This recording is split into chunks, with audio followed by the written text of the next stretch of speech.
I found her wedding ring in the trash can, wrapped in a tissue with someone else's cologne on it. My name is Matthew, and until that Tuesday afternoon in March, I thought I had a decent handle on my life. I'm a business consultant in Greensboro, North Carolina, working with mid-sized companies to streamline their operations. The work keeps me busy but not overwhelmingly so. I'd been married to Sarah for 4 years that I believed were building towards something meaningful. Sarah worked as a translator, mostly handling technical documents and occasional conference interpretation. She was fluent in 3 languages, which always impressed clients at dinner parties. We'd met at a networking event where she was translating for a European delegation, and I was immediately drawn to her quiet confidence and sharp wit. The first sign that something was off came in January. Sarah started staying late at work with increasing frequency. At first, it was once or twice a week, reasonable enough for someone taking on new projects. By February, she was coming home after 9 p.m. almost every night, sometimes closer to 11. "New client," she'd explain, setting her bag down with a tired sigh. "The documentation is extensive, and the deadline is brutal." I believed her. Why wouldn't I? Trust was the foundation we'd built our marriage on, or so I thought. She still kissed me goodnight, still asked about my day over rushed breakfasts, still maintained the rhythms of our shared life. But looking back, I realized those gestures had become mechanical, like she was following a script rather than living our relationship. The cologne-soaked tissue wasn't the first clue I'd found, just the first one I couldn't explain away. A week earlier, I'd noticed her phone was suddenly password protected, something she'd never bothered with before. When I casually asked about it, she said her company had implemented new security protocols for employees handling sensitive documents. Plausible enough. Then there were the whispered phone calls that ended abruptly when I entered the room. The sudden interest in going to the gym before work.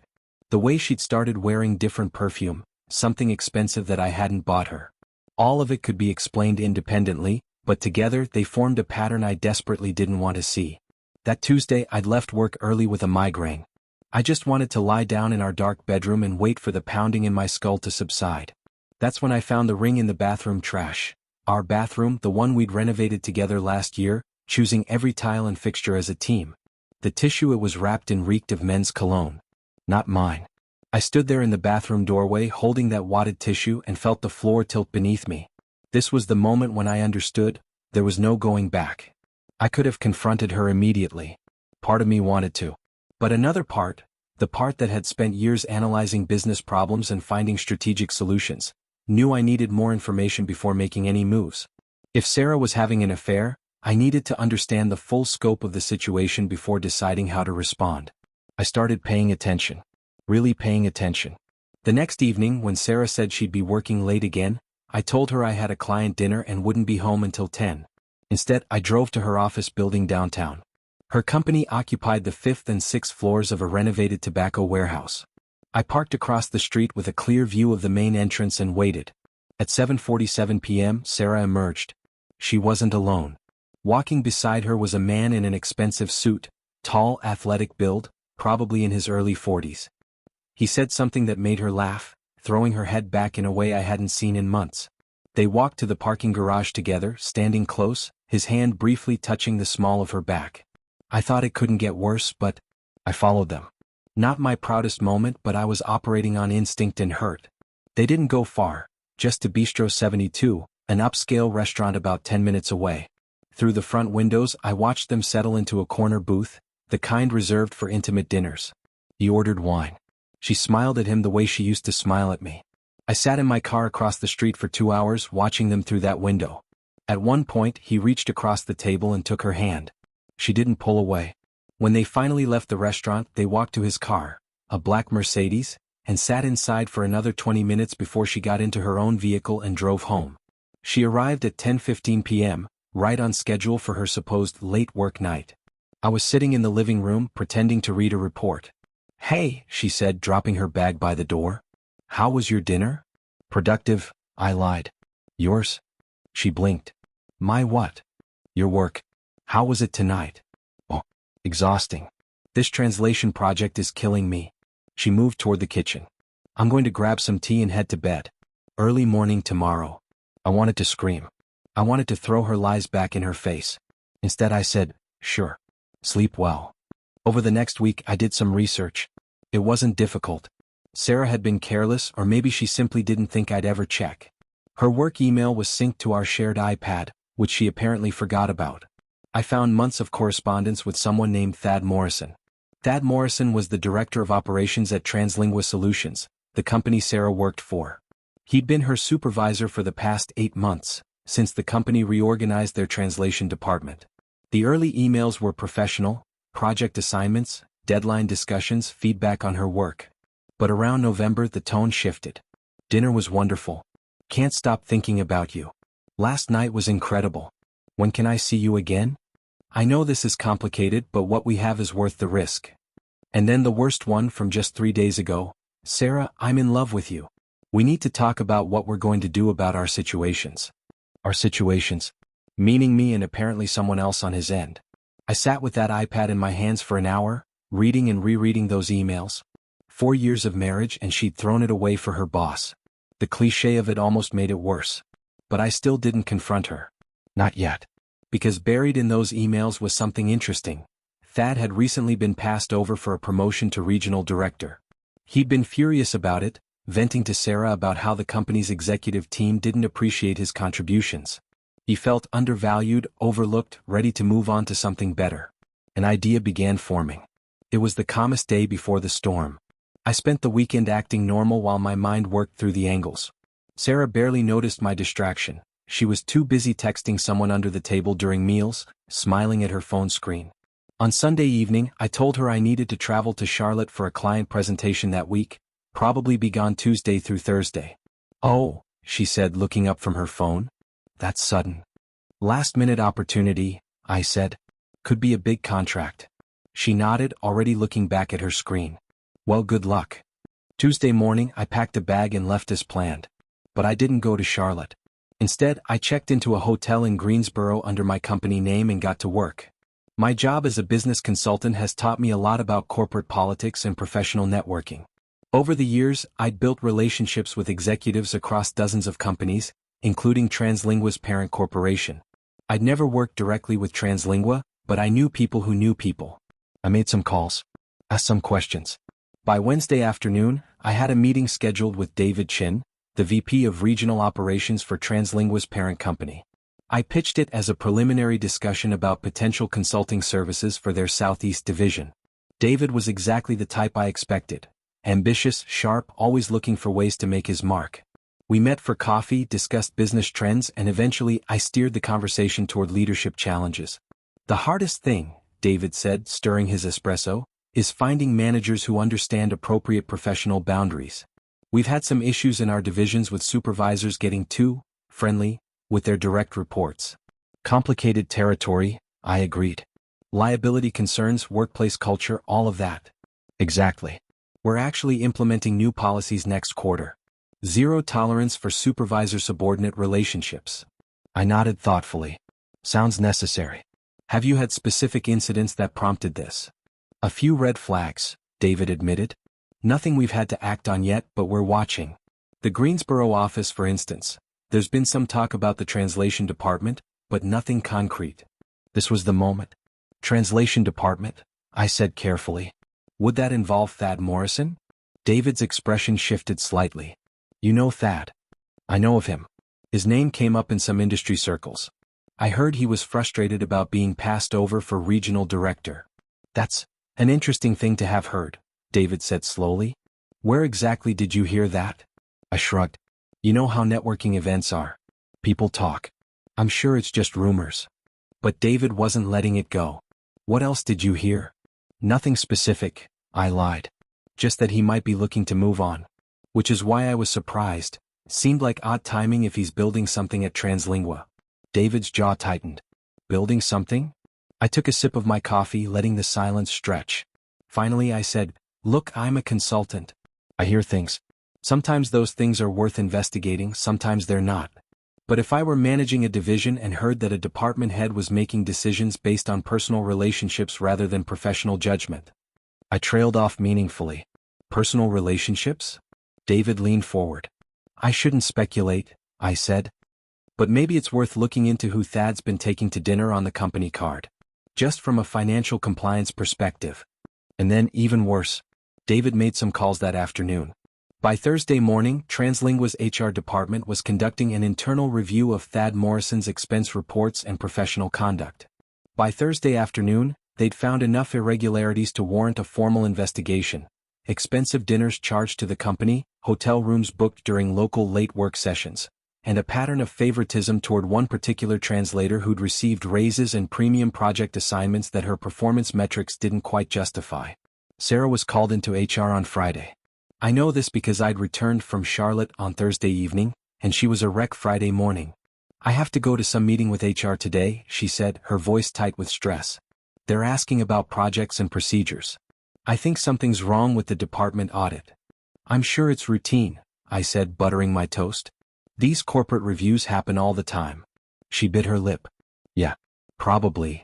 She came home at 3 p.m., pale and shaken. They're investigating Thad, she said, dropping onto the couch. For inappropriate use of company resources and potential policy violations. What kind of violations? I asked, keeping my voice neutral. They wouldn't say exactly. But Matthew, I'm worried. I've worked closely with Thad on a lot of projects. What if they think I was involved in something inappropriate? I sat down across from her. Were you? Her eyes snapped to mine. What? No.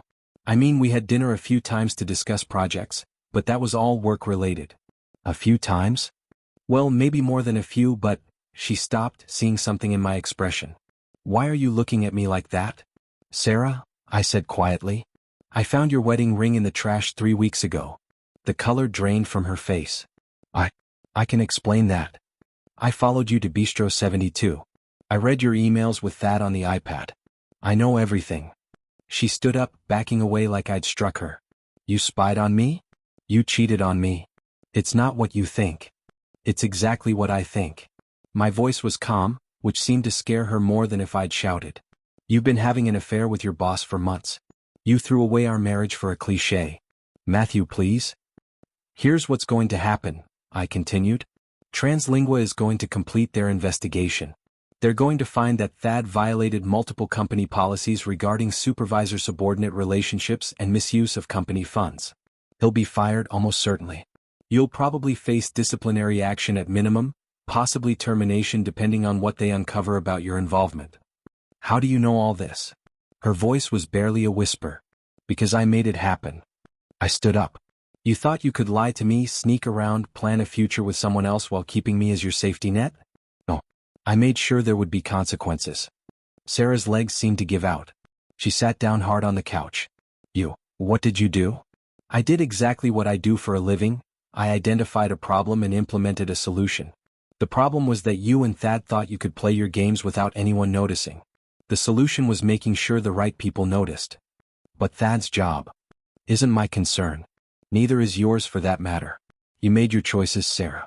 Now you get to live with them. And the finale of this story surprised even me. Sarah started crying then, big heaving sobs that might have moved me a month ago. Now they just felt like manipulation. Matthew, please. I made a mistake. I know I did. But we can fix this. We can go to counseling, work through it. No, I said. We can't. Because here's the thing, Sarah. I loved you. Past tense. I loved who I thought you were. But that person doesn't exist. You're someone who could look me in the eye every single day while sleeping with someone else. Someone who could let me believe we had a future while planning a different one. I don't know who that person is, but I don't want to be married to her. So what, you're just giving up? 4 years of marriage and you're done. You gave up on this marriage when you started sleeping with Thad. I'm just acknowledging reality. The next few weeks were brutal. Translingua completed their investigation and fired Thad for gross misconduct and policy violations. Sarah received a formal reprimand and was transferred to a different department with a different supervisor, essentially a demotion without the official title change. She moved out of our house and into an apartment across town. I filed for divorce, citing irreconcilable differences. North Carolina law requires a year of separation before divorce is final, so technically we're still married, but the papers are filed and the process is moving forward. My lawyer assured me it would be straightforward.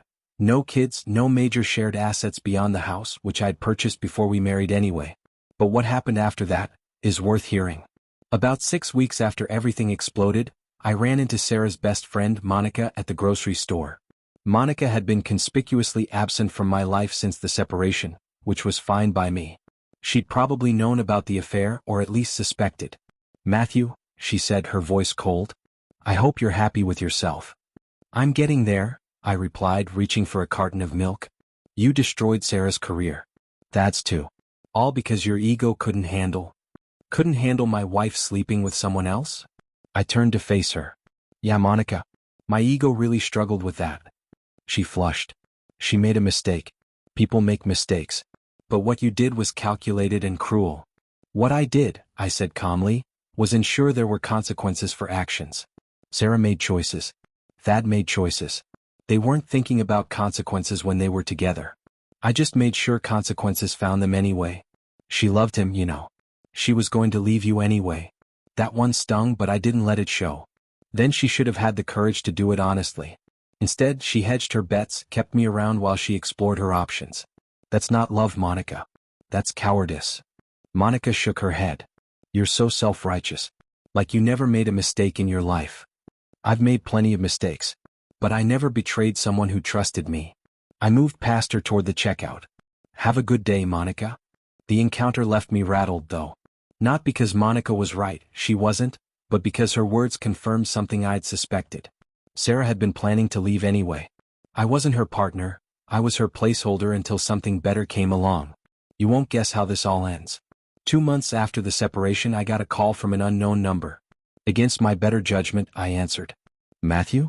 It's Thad Morrison." I almost hung up. "What do you want?" "To talk. Just 5 minutes. Please." Something in his voice made me agree. We met at a coffee shop far from either of our usual haunts. Thad looked terrible, unshaven, rumpled clothes, dark circles under his eyes. "I'm not here to apologize," he said, sitting down across from me. "What's done is done. But I need you to know something." "I'm listening." "Sarah and we're done. She ended it last week." I felt nothing. No satisfaction, no sympathy. Just a vague curiosity about why he was telling me this. "And?" "She said she realized she never loved me. That she was just bored with her life and I was exciting. An escape." He laughed bitterly. "I left my marriage for her. I lost my job.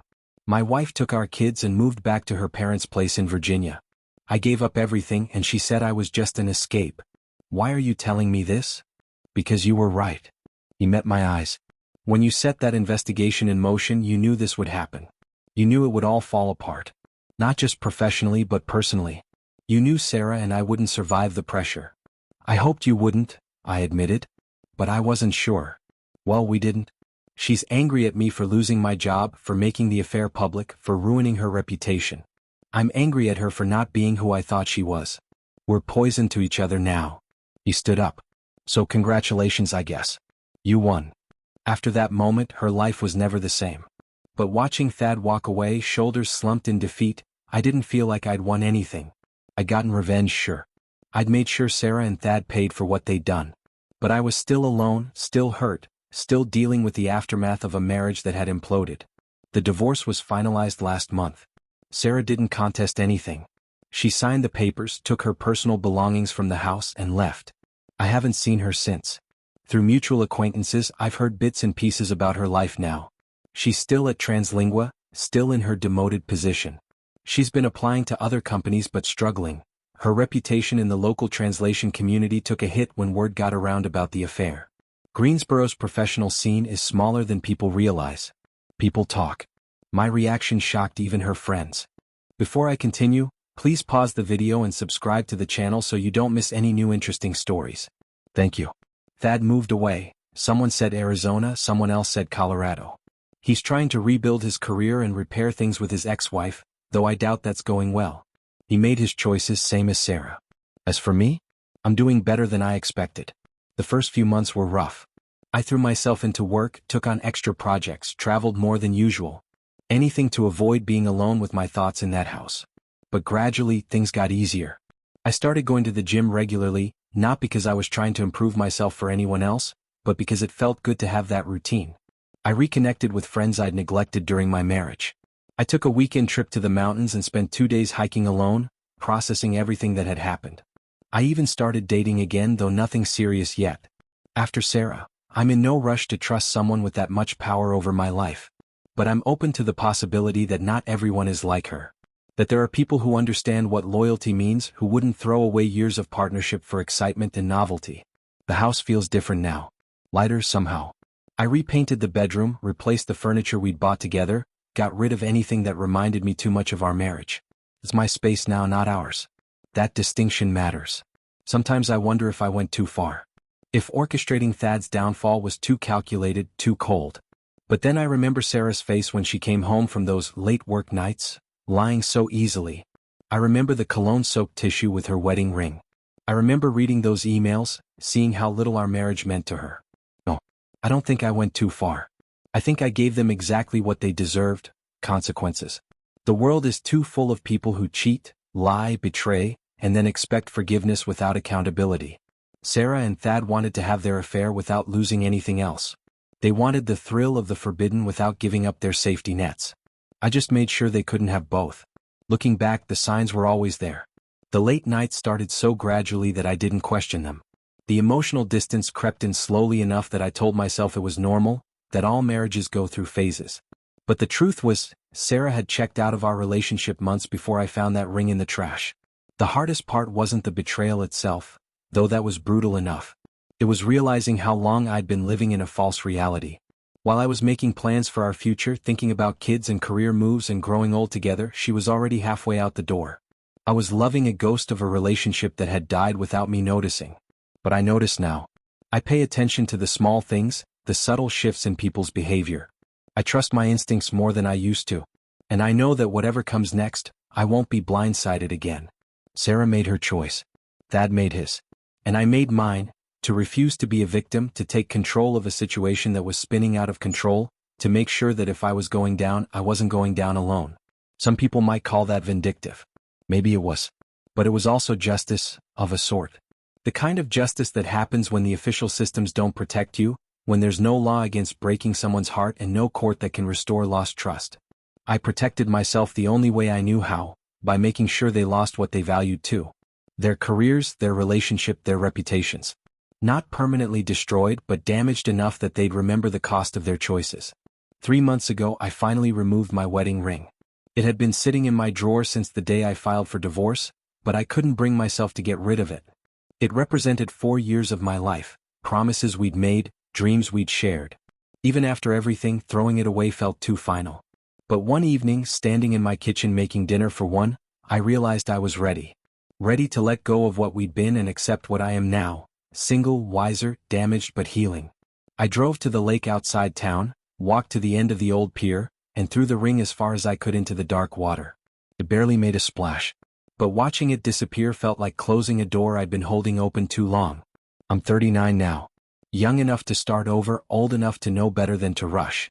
The scars from this will always be there, subtle reminders to keep my guard up, to watch for warning signs, to protect my heart more carefully. But I'm also grateful in a strange way. Grateful that I found out when I did, before we had kids, before we'd built an even more complicated life together. Grateful that Sarah's carelessness gave her away, the ring in the trash, the emails on the iPad, the pattern of lies that became too obvious to ignore. And yes, grateful that I had the skills and connections to fight back. Not everyone gets that chance. Not everyone can level the playing field when they discover they've been betrayed. I could, and I did, and I don't apologize for that. My business has actually grown since the divorce. Word spread in corporate circles about my strategic thinking and problem-solving skills. Though of course, no one knows the full story of what happened with Translingua. David Chin has referred me to several companies looking for operational consulting. Ironically, taking down Thad Morrison boosted my professional reputation. I bought a dog last month, a rescue German Shepherd named Jack. He was found abandoned on a highway, scared and defensive, unsure if humans could be trusted. I get that feeling. We're working through it together. The house doesn't feel empty anymore with Jack around. He follows me from room to room, sleeps at the foot of my bed, greets me like I'm the best thing in his world when I come home from work. It's simple, uncomplicated loyalty. After everything with Sarah, I appreciate that more than I can say. I still see Monica occasionally around town. She avoids me, which is fine. I heard through the grapevine that she and Sarah had a falling out after the divorce was finalized.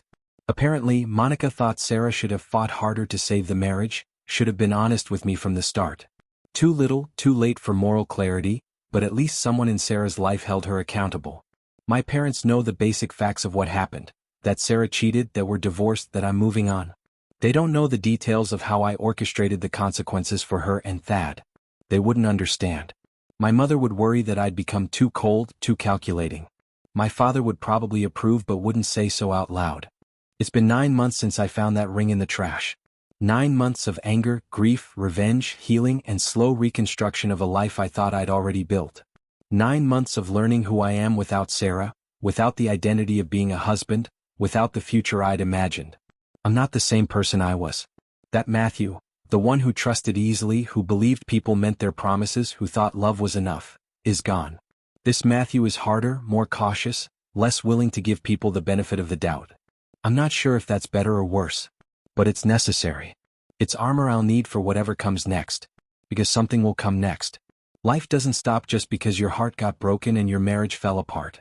Work continues, holidays arrive, seasons change. The world keeps spinning whether you're ready or not. So I keep spinning with it. I take my meetings, work with my clients, come home to Jack, go to the gym, see my friends, live my life. Some days are better than others. Some days I wake up angry all over again. Some days I feel nothing but tired. But I'm surviving. More than that, I'm building something new from the wreckage of what was. A different life than the one I planned, but mine nonetheless. Sarah tried to reach out last month. A text message, "Can we talk? I think we need closure." I deleted it without responding. We had our closure the day she signed the divorce papers. Anything else is just her trying to feel better about what she did, trying to rewrite history so she's less of a villain in our story. But I won't give her that. This is my story now, not ours. And in my version, she doesn't get redemption or forgiveness or a chance to explain herself one more time. She gets to be exactly what she was, someone who made choices and faced consequences. That's my revenge in the end. Not just destroying her relationship with Thad or damaging her career, but refusing to let her off the emotional hook, refusing to give her the absolution she's seeking. She has to live with what she did just like I have to live with what was done to me.